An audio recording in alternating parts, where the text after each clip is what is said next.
ನಮಸ್ಕಾರ. ಇವತ್ತು ನಾವು ಕರ್ನಾಟಕ ಪೊಲೀಸ್ ನೇಮಕಾತಿ 2025 ಇದೆಯಲ್ಲ, ಅದರ ಬಗ್ಗೆ ಸಿಕ್ಕಿರೋ ಒಂದು ಮಾಹಿತಿನ ಸ್ವಲ್ಪ ಡೀಪ್ ಆಗಿ ನೋಡೋಣ.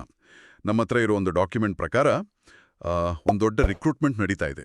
ಸೊ ಇದರ ಮುಖ್ಯ ಪಾಯಿಂಟ್ಸ್ ಏನು ಅಂತ ತಿಳ್ಕೊಳ್ಳೋಣ ಇವತ್ತು.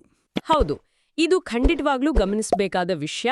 ಯಾಕಂದ್ರೆ ಪೊಲೀಸ್ ಡಿಪಾರ್ಟ್ಮೆಂಟ್ ಸೇರ್ಬೇಕು ಅಂತ ಕಾಯ್ತಿರೋವರೆಗೆ ಇದು ಒಳ್ಳೆ ಸುದ್ದಿ ಅಂತಾನೆ ಹೇಳ್ಬೋದು.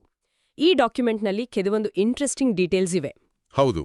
ಮೊದಲನೇದಾಗಿ ವೇಕೆನ್ಸಿಗಳ ಸಂಖ್ಯೆ ಒಟ್ಟು 9,525 ಹುದ್ದೆಗಳು. ಇದರಲ್ಲಿ ಪಿಸಿ ಅಂದ್ರೆ ಪೊಲೀಸ್ ಕಾನ್ಸ್ಟೇಬಲ್ ಮತ್ತೆ PSI ಎರಡೂ ಸೇರಿದೆ ಅಂತ. ಇದು ನಾರ್ಮಲ್ಗಿಂತ ಸ್ವಲ್ಪ ಜಾಸ್ತಿನೇ ಅನಿಸ್ತಿದೆಯಲ್ಲ? ಖಂಡಿತವಾಗ್ಲೂ ಇಷ್ಟೊಂದು ದೊಡ್ಡ ಸಂಖ್ಯೆ ಅಂದ್ರೆ 9,000ಕ್ಕೂ ಹೆಚ್ಚು ಪೋಸ್ಟ್ ಒಟ್ಟಿಗೆ ಕರೆಯೋದು ಸ್ವಲ್ಪ ಅಪರೂಪವೇ. ಇದು ಸ್ಟೇಟ್ ಪೊಲೀಸ್ ಸಿಸ್ಟಮ್ನ ಸ್ಟ್ರೆಂತ್ ಮಾಡೋ ಒಂದು ಪ್ರಯತ್ನ ಇರಬಹುದು ಅಲ್ವಾ? ಜೊತೆಗೆ ಆಬ್ವಿಯಸ್ಲಿ ಉದ್ಯೋಗ ಹುಡುಕೋರಿಗೆ ಒಂದು ದೊಡ್ಡ ಅವಕಾಶನೂ ಹೌದು. ಆದ್ರೆ ಇಷ್ಟು ದೊಡ್ಡ ಸಂಖ್ಯೆ ಅಂದ್ರೆ ಕಾಂಪಿಟೇಷನ್ ಕೂಡ ಜಾಸ್ತಿನೇ ಇರುತ್ತೆ. ಸರಿ.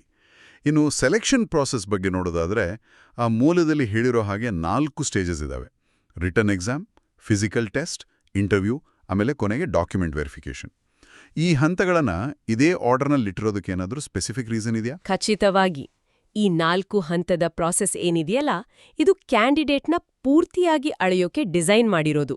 ನೋಡಿ, ಮೊದಲು ರಿಟನ್ ಟೆಸ್ಟ್ನಲ್ಲಿ ಅವರ ನಾಲೆಡ್ಜ್, ಆಪ್ಟಿಟ್ಯೂಡ್ ಎಲ್ಲ ಚೆಕ್ ಮಾಡ್ತಾರೆ.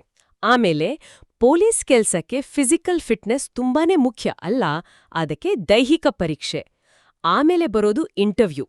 ಇದರಲ್ಲಿ ಅವರ personality, communication skills, pressure handle ಮಾಡೋ ಕೆಪಾಸಿಟಿ ಎಲ್ಲ ನೋಡ್ತಾರೆ.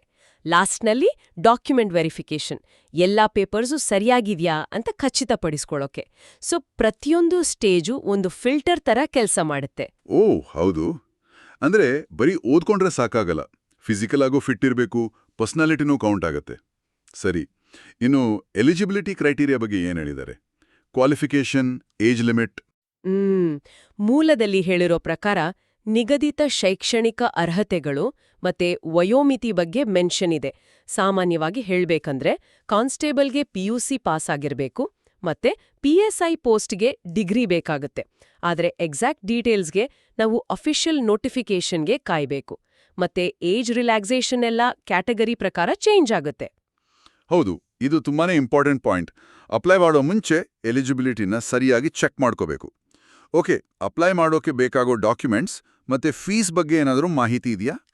ಸಾಮಾನ್ಯವಾಗಿ ಬೇಕಾಗೋದು ಅಂದ್ರೆ ಎಜುಕೇಷನಲ್ ಸರ್ಟಿಫಿಕೇಟ್ಸ್ ಅಂದ್ರೆ ಮಾರ್ಕ್ಸ್ ಕಾರ್ಡ್ಸ್, ನಿಮ್ಮ ID proof, caste certificate apply ಆದ್ರೆ, ಆಮೇಲೆ ಲೇಟೆಸ್ಟ್ ಫೋಟೋಸ್.